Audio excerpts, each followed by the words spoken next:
होली का दिन था। अब लोग मस्त हुए होली खेल रहे थे। तभी अचानक वहां एक चुड़ैल आ गई। उसका शरीर जल रहा था। लोग आपस में रंग फेंकने और लगाने और नाचने गाने में इतने मशरूफ थे कि उन्हें पता ही नहीं था कि उन सबको एक चुड़ैल देख रही है। मुझे दुख देकर ये अब होली के आनंद ले रहे हैं और मैं सालों से इस आग में तड़प रही हूँ। इन लोगों को देखो, बेशर्मी की हद पार करके नाच रहे हैं। अब इनको सबक सिखाना ही पड़ेगा। जब तक इन्हें सबक नहीं मिलेगा ये नहीं सुधरेंगे। होली का यही नियम था, पर कोई करे भी तो क्या करे। चुड़ैल इतनी शक्तिशाली थी कि कोई उसके आगे कुछ नहीं कर सकता था। अभी मैं जा रही हूँ, पर याद रहे कोई होली कभी नहीं खेलेगा इस गांव में, वरना मैं रंगों को खून से बदल दूंगी और ये होली खुशियों की नहीं बल्कि खूनी होली बन जाएगी तुम लोगों के लिए। तुम्हारे अपने ही तुम्हारे रंग में रंगे हुए नजर आएंगे। कहकर चुड़ैल तो चली जाती है, पर उन लोगों के मन में दहशत बैठ जाती है। उत्तर प्रदेश का रतनपुर गांव, जो कभी अपनी खुशहाली और उत्सवों के लिए जाना जाता था, अब एक भयानक खौफ के साए में जी रहा था। कुछ दिनों पहले ही गांव में एक नया परिवार आया था। बेचारे बहुत मासूम लोग थे। सुबह अपने काम पर जाते और रात को घर आकर खाते पीते और सो जाते, और अगले दिन फिर वही। किसी की बुराइयां, चुगली या छल कपट जैसी कोई भावना नहीं थी उनके अंदर। उनके माँ बाप किसी हादसे में अपनी जान गंवा चुके थे। अब केवल वे 2 भाई ही बचे थे। राहुल छोटा भाई था और हरिया बड़ा।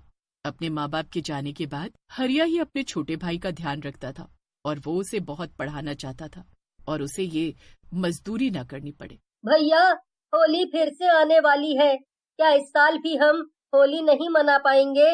अरे ऐसा क्यों कह रहा है पगले? होली क्यों नहीं मनाएगा? साल में एक बार आता है होली का त्योहार, रंगों का त्योहार है। हम बड़े धूमधाम से मनाएंगे। मैं हूँ ना। बता तुझे क्या चाहिए होली के लिए, मैं लेके आऊंगा सब। बोल जरा। नहीं नहीं भैया, मुझे ऐसा कुछ नहीं चाहिए। पर कल जब मैं स्कूल से आ रहा था, तब मैंने कुछ लोगों की बातें सुनी। वे कह रहे थे कि अब होली आने वाली है और फिर से वही मौत का खेल शुरू हो जाएगा। इस साल भी इतने लोग मरेंगे हमारे गांव के, और हम हर साल की तरह कुछ नहीं करवाएंगे। क्यों भाई, ऐसा क्या है? ऐसा क्या हो गया इस गांव में जो लोगों में इतना डर भरा हुआ है होली का? होली तो प्यार का रंग है, खाने पीने का त्योहार है। उसमें ये लोग ऐसी अशुभ बातें काहे कर रहे हैं? पर तू मेरी बात सुन, किसी की बातों से मायूस होने की जरूरत नहीं है तुझे। तू जैसे हर साल होली खेलता है वैसे ही खेलियो। मैं हूं ना, तेरा भाई है तेरे पीछे। कोई बला आएगी भी तो उसे पहले मुझसे होकर गुजरना पड़ेगा। राहुल ये सुनकर भाव में बह गया और उसकी आंखों में आंसू आ गए। अब गांव में होली एक उत्सव नहीं बल्कि डर का प्रतीक बन चुकी थी। लोग रात होते ही अपने अपने घरों में बंद हो जाते। क्या यार, हर साल होली के दिन ही इन लोगों का भय बढ़ जाता है। उस वजह से हम ढंग से होली भी नहीं मना पाते। सारे बड़े लोग आकर गुस्सा करने लगते हैं और फिर अब सब अपने अपने घरों में घुस जाते हैं। इस बार गांव के कुछ नौजवानों ने तय किया कि वे इस डर को हमेशा के लिए खत्म कर देंगे। आनंद, सीमा, रवि, पूजा और दीपक, ये 5 दोस्त गांव के सबसे साहसी युवा थे। उन्होंने तय किया कि इस बार होली का बड़ा आयोजन करेंगे। सुनो दोस्तों, मैं क्या कहता हूँ, एक बार पुजारी बाबा के पास चलते हैं, उनसे सलाह ले लेते हैं। जो हम कर रहे हैं क्या वो सही भी है? क्यों, हम गलत क्या कर रहे हैं ऐसा? मेरे हिसाब से तो कुछ गलत नहीं है।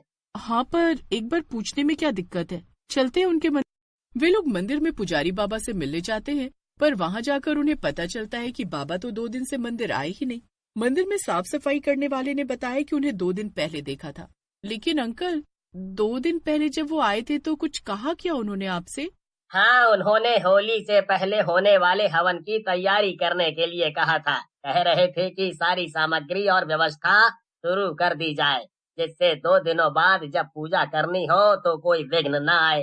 पर उसके बाद से फिर खुद ही नहीं आए आज तक। क्या उन्होंने कुछ और भी कहा था? नहीं, ऐसा कुछ तो याद नहीं मुझे। हाँ, उनके अंतिम शब्द थे, चंपा आ चुकी है। हाँ बेटा, यही कहा था, और इसीलिए वे पूजा भी एक दिन पहले ही रखना चाहते थे। रवि और बाकी दोस्त अब पुजारी बाबा के गायब होने की बात से थोड़ा डर गए और भी बातें करते हुए जाने लगे। सीमा बाथरूम से हाथ मुंह धोकर निकली तो उसने अपने आंगन में एक औरत की परछाई देखी। कौन है? कौन है वहाँ? कोई बोलो तो कौन है? सीमा सहमते हुए थोड़ा आगे बढ़ी और हिम्मत करके परछाई के पास गई, पर ये क्या, वहाँ कुछ नहीं था। लेकिन जब पास जाकर देखा तो वहाँ खून के निशान थे। सीमा डर गई, पर उसने किसी से कुछ नहीं कहा। मैंने भी कुछ अनुभव किया, वो भी अपने ही घर में। मैं बाथरूम से निकली तो मैंने देखा एक परछाई है, बड़े से बालों वाली, और डरावनी सी आहट थी वहाँ। पर आवाज देने पर कोई जवाब नहीं आया तो मैंने पास जाकर देखा, पर वहाँ कोई नहीं था। पर वहाँ खून के निशान बने थे, जैसे किसी ने उंगली से ताजे खून के निशान बनाए हो वहाँ। पर हैरानी की बात यह थी कि जैसे ही मैंने वो निशान देख लिए, वो खूनी धब्बे धीरे धीरे हल्के पड़ने लगे और गायब हो गए। इससे पहले कि मैं किसी को कुछ दिखा पाती, खून के निशान अपने आप गायब हो गए। ये मैंने खुद अपनी आंखों से देखा। अगर कोई और ये बात बताता तो मैं नहीं मानती, पर दोस्तों ये सच है, मैंने खुद अनुभव किया। अब तो बात बढ़ती जा रही थी। आनंद और उसके दोस्तों ने ठान लिया कि वे चंपा के रहस्य को सुलझा कर रहेंगे।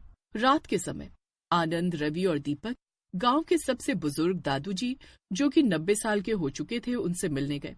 उन्होंने दादू जी से पूछा, दादू, आप इस गांव में सबसे पुराने हो, तो आपको तो सब पता ही होगा। क्या कहानी है इस गांव की? होली के आते ही ये सब दहशत का माहौल क्यों बन जाता है? क्या सच है, क्या झूठ? जरा आपकी राय बताइए इन सब पर। हाँ बेटा, ये सब सही तो नहीं है, पर क्या करें, यही सच है। होली के करीब आते आते चंपा अपने होने का एहसास करवाने लगती है, और करवाए भी क्यों ना, उसके साथ किया ही गलत था इन लोगों ने। ऐसा क्या हुआ था उसके साथ? और ये चंपा कौन है? गांव के बुजुर्ग कहते थे कि ये सब चंपा की आत्मा का श्राप था। चंपा एक गरीब विधवा थी, जिसे मेरे जन्म के भी 50 साल पहले भूतनी कहकर होली की आग में जला दिया गया था। लोगों का मानना था कि चंपा काला जादू जानती थी और गांव वालों पर अशुभ साया डाल रही थी। लेकिन उसकी मौत के बाद से ही गांव में एक के बाद एक अजीब घटनाएं होने लगी। फिर किन्हीं लोगों से पता चला कि चंपा गांव की एक मासूम महिला थी, जिसका पति एक दुर्घटना में मर गया था।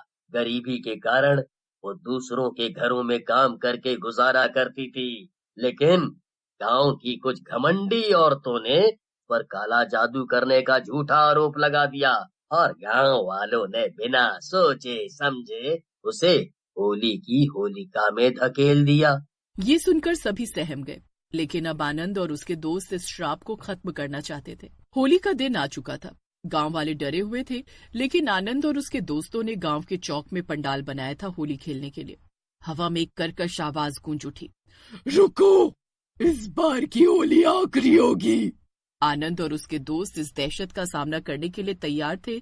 अब आनंद को समझ आ गया कि उसे इस श्राप को खत्म करना होगा, वरना हर साल ये खूनी होली चलती रहेगी। गांव के सभी लोग मंदिर में इकट्ठा हुए और एक विशेष पूजा की गई। जैसे ही मंत्र पढ़े गए, चुड़ैल की चीखें गूंज उठी। एक आखिरी चीख के साथ चंपा की आत्मा राख में बदल गई और वो हमेशा के लिए गायब हो गई। गांव में पहली बार शांति महसूस हुई। अब होली पर कोई खून नहीं बहा, रंगों में कोई जहर नहीं मिला और गांव वालों ने खुशी खुशी होली मनाई।